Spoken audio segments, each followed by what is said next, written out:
The American dream, a simple promise and a driving force built on a simple idea. If you work hard, you'll get what you deserve. Now, the American dream is no promise. It's the carrot just dangled outside of our reach. On episode 4 of this podcast, we'll be discussing the reality of the American dream. My name is Loukya Vaka. And my name is Ella Quinney. Welcome to episode 4 of Deep Dive Discussions. Before we dive into the nuances of the American dream, we have to explain what this concept even is. The dictionary defines the American dream as the ideal that the United States is a land of opportunity that allows the possibility of upward mobility, freedom, and equality for people of all classes who work hard and have the will to succeed. And that definition's kind of prominent in so many different aspects of life. Mm-hmm. We grow up thinking, if we work hard, we'll get that house, we'll get that promotion, we'll get that job. Yeah. Or whatever that looks like for different people. We are all looking to kind of expand in a way. I think the American dream kind of roots in when America was first founded and the ideals that the Constitution was listed in. Yeah. And I think it kind of shifted from those ideals to westward expansion eventually, and the government wanting to expand beyond their little border on the East Coast and out west. And I think that's like the real root of the American dream. I definitely agree. I think the whole concept of this like American dream is just the fact that people want better than what they have. Yeah. Which is absolutely natural. And it goes past like, oh, somebody coming to America for the very first time. It starts, I think, quite literally when you're born. You are being put in this situation where you are expected to eventually grow into something more, do better. And that to be better than your parents who came before you, to go further than them. And I think that affects like every single person here. I mean, it affects people so differently, which is why we hear the American dream is a part of the immigrant dream, or it's a part of the middle class dream, or whatever that looks like. I think everyone is affected by the American dream today. I really think that the fact that so many celebrities and famous people and like people of influence tell their stories, and their stories are American dreams, I think that also affects how we see the American dream and how we expect that that's going to be us someday. Yeah, I mean, if somebody else can do it, why can't it be us? Why can't we be the next? I don't even know. Why can't we be the next Oprah? And it's like, well, if I'm discovered, if I do the work, if somebody notices me, then I can be the next Oprah. Yeah, and I think the American dream is so heavily rooted in our hatred for nepotism. Yeah. I think that Americans, for the most part, we do not like nepotism. No. We do not like the concept of a nepo baby. Nepo babies are hated on so badly, and half of them don't do anything wrong. No, it's not even the fact that they've done something wrong, they're talented, they're not talented. It's literally the fact that they are not coming from our idea of nothing. And I think it's such a weird, for me, it's such a weird kind of disconnect for my other parts of like pop culture that I get to see. Like as somebody who's an Indian, I get to see the Desi side of kind of pop culture, and that is where not everybody but most people are related to somebody in their field. They are a nepo baby, and no one really cares, but I find myself caring so much. I'm like, yeah, they're talented and I can like see past that, but I'm like, they are still coming from wealth, they're coming from like knowledge and connections or something.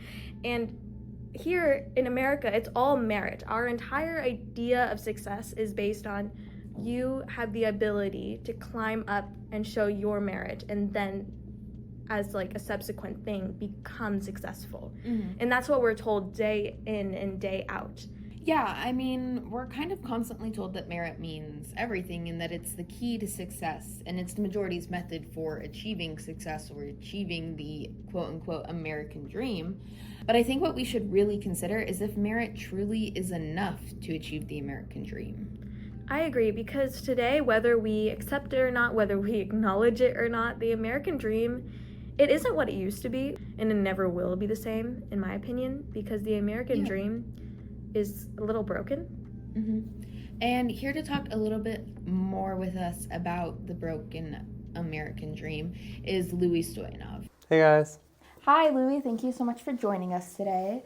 Yeah, we're so happy to have you. And we're going to start with kind of a broad question. What are your thoughts on the American dream today? I mean, the American dream today is very much I think it's changed because I think you can think of the American dream as either materialistic or idealistic. Because in the ideal sense, the American dream is finding happiness and like finding prosperity in America. And I think that while that's still around, it's harder than it used to be. Because everybody has their own definition of happy and prosperity. And there's some people who do find it either by lowering it or by being born into it in a way. But then there's also people where it's like they won't find it because expectations are too high or either because something in America stops them from doing it.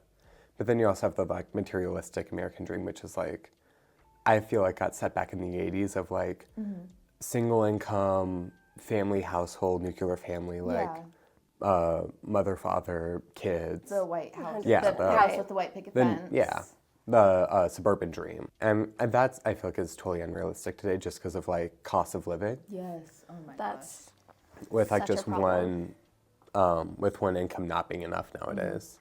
And I mean, when you look at it, there's also the housing crisis going on, where it's so hard for people to afford a house, especially for the younger generations, for our generation, to go in and enter the house market. It's just not something that's possible for us really anymore. Yeah. I mean, someone literally just told me what a mortgage is, and not just told me, but they were like actually explaining it in more depth, and they were also just explaining their worries about our generation. And I hadn't even really thought of it. I just always thought like, oh yeah, I'm gonna buy a house once I get a job. And that's what a lot of people kind of think. They're kind of ignorant about what the world is today and how that translates to their own success. And so our entire definition of success either has to change or just kind of be an unattainable dream. And that kind of is the American dream today, in my opinion. You brought up how like mortgages aren't really taught. I think people are kind of scared in that way. A lot of adults, I feel like, don't want to talk about how what they did to become satisfactory today isn't going to work for us. Like, I know my parents, like, they went out, they did the apartment, then house, then finally found, like, their forever home, and they got their mortgage, and that was back in, like, 2015, so it's like the housing crisis wasn't as big of an issue. But it's like, but nowadays, I don't think I'm going to follow that same path that they did. Either if that's, like, my location or just literally money. Yeah. And I think some people are scared to admit that because it means that the world has changed in a way that they're not used to and are scared to recognize and are scared to think about what that means for their own kids. Yeah. I think another thing that kind of goes into this whole crisis thing and kind of what we've talked about a little bit earlier, the loss of the American dream, is also the rising cost to live in general, not just with the housing market, but with food prices, with healthcare, with insurance. All of that stuff keeps rising, and it seems almost impossible for it to ever lower. So what are your thoughts on how the rising cost to live is kind of affecting the American dream? I mean, it's for sure made it where, like, the American dream used to be a lot more about, like, wants. It used to be able to be more about like what you can want to get and like what you can want to achieve. But now with like the rising cost of living, I feel like a lot of people have shifted their dreams and their ideas to just like a place of need, a place of like, I need 2 jobs to make like food, to make sure that my kid has daycare, to make sure that I can afford to drive this car that I need for work. And I think just when you have these costs rise on people, it gets to a point where they almost give up on that dream entirely of just trying to find both happiness and desires like fulfilled in America. 100%. Yeah. I mean, if you think about it today, the American dream is, let's be so real, it's just a word. It's not, there's literally nothing to it. If you think about like, oh, our parents, are their parents, like who was living the American dream? They were literally, I think we're all just kind of surviving. Like we're going through the day after day, we're buying groceries, we're complaining how expensive our groceries are. And then we're going on to the next day where we're like, okay, we have car loans, we have more groceries, we have school, whatever it is. That, I don't know if that's the American dream that everyone's thinking about, or if it's literally just the American dream is like, oh, something that we're still reaching for, but now we're just worried about what the next day is going to look like anyway. So what is the point of dreaming in this society? Yeah. I think that just comes down to the individual too, because you'll have you'll have people who definitely still hold by and so are like, I will get to this point, and I will get to the point where it's like, I can just, like, me and my wife and my house, you know, like. Yeah. But then I think you also have people that just have deluded themselves and said, you know what, this is good enough for me, and have abandoned, like, I guess, the American dream. Yeah. And I don't think everyone's given up on it, but I do think it gets harder and harder to believe that that is a possible life to live. Yeah, I guess the thought is kind of like, how do we even define the American dream? Because it's hard to kind of enjoy life when we're still attaining, like, or reaching for something else. And everything kind of seems just like this is exactly how we go about it. So how do you even think we can define the American dream, especially as our generation's getting into that space? I think the idea of a universal American dream is very rooted in like old ideals and old, I guess, like politics, where it felt like everybody could achieve the same thing.